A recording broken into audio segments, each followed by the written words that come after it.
So to see a movement actually happen, it's really critical that a lot of people are doing a lot of small things and the right things to see it take on a life of its own and begin to multiply. People have got to be empowered.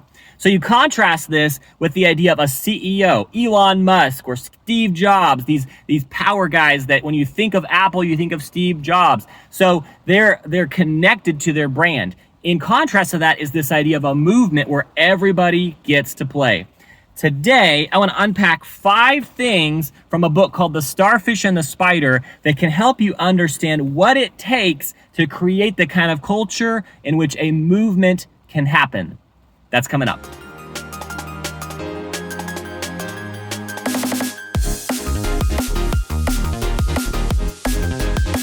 Hey, what's up, guys? Welcome back to the Multiplying Disciples channel. My name's Mark, and it's great to be with you on this channel where week after week, we dive into practical, simple tools, strategies, principles to help you multiply disciples, leaders, and churches until there's no place left. So in this video, we're going to look at these 5 things that you can find in this book called The Starfish and the Spider. I love this book. There's a lot of things to learn from it about the way that movements work. And a friend of mine, Peter Lindell, otherwise known as Feeney, wrote a blog post called How to Kill No Place Left. Very creative title. You can find that at ontheroadtenoplaceleft.com. That's his website, ontheroadtenoplaceleft.com. He's got a killer podcast. Subscribe to that as well. But you can check that out there. I'm going to share some of his thoughts actually in this video because it was just so good of what he drew out of that book. I've read the book, I like the book, but here's some of his thoughts. So I'm going to talk today about 5 ways that you can build a culture towards seeing a multiplying movement. And you know, this book, The Starfish and the Spider, it's contrasting this idea of the spider, centralized, right? The spider head and body is centralized, the legs. If you begin to cut off legs or you cut off the head, the whole thing dies, right? Contrast that with a starfish where you can't kill it easily. You cut off legs and it just grows them back and begins to multiply. And the one that you've cut off can actually become a whole nother starfish. So there's a whole different way that a starfish exists and is structured and built to multiply versus a spider that can't do that.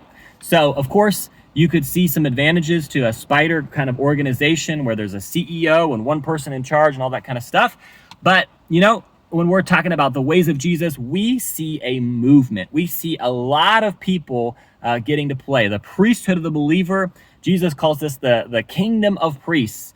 Or that's a biblical idea that bookends the Bible all the way back in Exodus, in the book of Revelation, that Jesus will have a kingdom of priests. A lot of people who are involved in this process of bringing people to God and bringing God to the people. So let's talk about these 5 things, and hopefully I get through all of these in one video. There's a lot to share here, but number 1, when building this kind of culture, circles. So Feeney highlights that independent, autonomous, but connected circles of like-minded individuals are critical. And he adds that in the Starfish and the Spider, they say that the circles should be filled with practitioners. These could take the form of training groups, coaching circles, residencies, healthy churches, and there's a circle of individuals that have ongoing relationship in some sort of fashion. Now, this is critical that there are circles, that there are pods of people that have got connections of relationships. We would call this oikos, right? Or pre-existing social networks. Circles are critical to seeing a movement take on momentum because the gospel's got to transfer to these pre-existing networks and begin to grow through that. Okay, so that's number 1. Number 2, catalysts. So what is a catalyst? A catalyst is somebody who starts things, who inspires people, who leads by example, who connects those circles together. And so here's a phrase from the book. A catalyst is like the architect of a house. He's essential to the long-term structural integrity, but he doesn't move in. I love that. So they get a house built and going and started, but they don't move into that house. So they've got a charismatic element to them. So they're getting things going, but then they're also receding into the background in the context of a movement. Now, you got a CEO, they're that charismatic guy who leads from the front. It all rides on them. But then really the company can also begin to tank after they step out of the spotlight.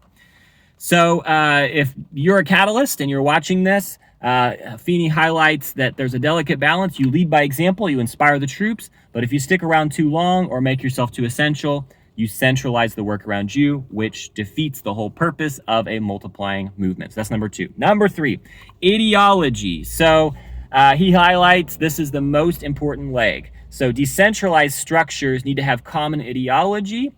And there's a lot to say about that, but I will say that when you start to build a decentralized or distributed network is a different slight tweak on the understanding of decentralized that's worth understanding. But when you talk about distributed or decentralized, it is absolutely critical that you are constantly casting vision and pointing people back to a simple, clear path, mission, and set of values and way of living. If you're not doing that, then it cannot hold together, it cannot multiply. So ideology, number 3. Number 4, the pre-existing network, which this ties into number 1, the circles, but we'll differentiate it here.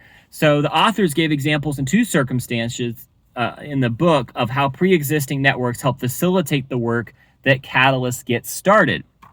So in the case of No Place Left in the U.S., there's a pre-existence of people wanting to make disciples in the Western context and who want to impact lostness at home and abroad. So I would just say that this is a doubling down on that idea of oikos or relational networks, that the way of the kingdom is always about, and really this is all movements, the way that movements really work is that it's planting an idea that's contagious, that's simple, that releases authority to a group of people that are connected, that begin to work that out, live that out, and share it with others. So pre-existing social network, number 4. Okay, so number 5, last one of the ways that you can begin to catalyze the kind of movement that can multiply versus a CEO kind of way of organized and centralized is the champion. I thought this was the most intriguing and interesting of these 5 ingredients, if you will, of building this kind of culture.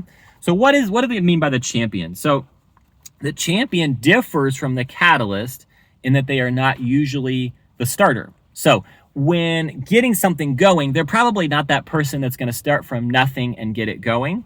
Instead, they are the person that won't stop talking about the idea, the movement.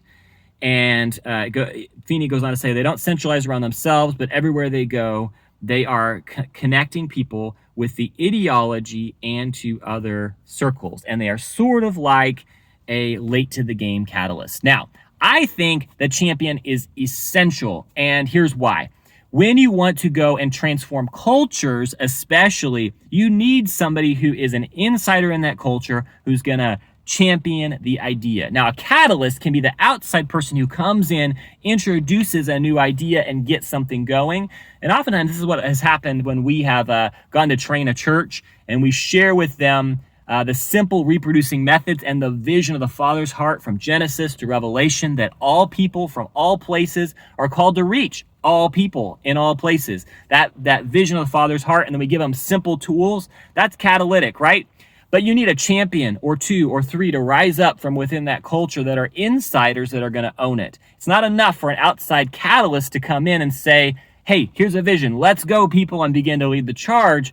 You've got to have those champions rise up, or it's going to be in the flash in the pan. It's going to be an event. It's going to be a great weekend, and people are going to experience things. They're going to get excited, but it's not going to lead to fruit. So it's absolutely essential that you have both a catalyst and a champion, somebody who's igniting, but then somebody who's owning it, talking about it, living it out, doing it, and keeping that DNA going, and ultimately helps it begin to multiply from there. So those are 5 ways that 5 ingredients, when included or introduced into a culture or into a context, begins to multiply movement. Those are critical elements or ingredients. Now, I bet you could think of others. I'd love to hear if you've got other thoughts, but those are the 5 things that came out of that book and that Feeney wrote about in that blog. Again, check out his blog. It's gold, so check that out. But hope that's helpful for you guys. And wherever you are, I think we could all learn to be a little more catalytic and more of a champion, where we are building those connections and championing ideology and ideas and talking about it. All of those things are critical to keeping things going. But watch back over this video. I want to encourage you to do that, to see all 5 of these things and see where they are in your context and what you need to do to respond to this. So hope that's helpful, and I'll see you guys next time.